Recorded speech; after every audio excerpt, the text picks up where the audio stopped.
Hi, today in front of me Samsung Galaxy Tab A7 Lite and I'll show you how to turn on or turn off silent mode on this device.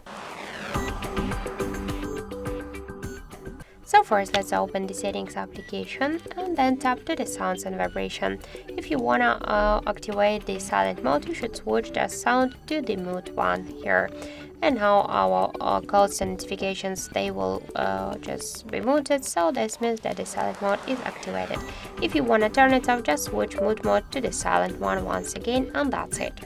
Also, you get one more way how we can do that. Just first open notification panel shortcuts. Here you'll see the sound icon. Click twice on this icon and now we can see that the mute mode is activated. Just to turn off the silent mode, click here once again on this icon and switch to the sound one.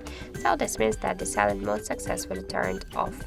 That's it. Thank you for watching, and if you find this video helpful, don't forget to leave a like, comment and to subscribe our channel.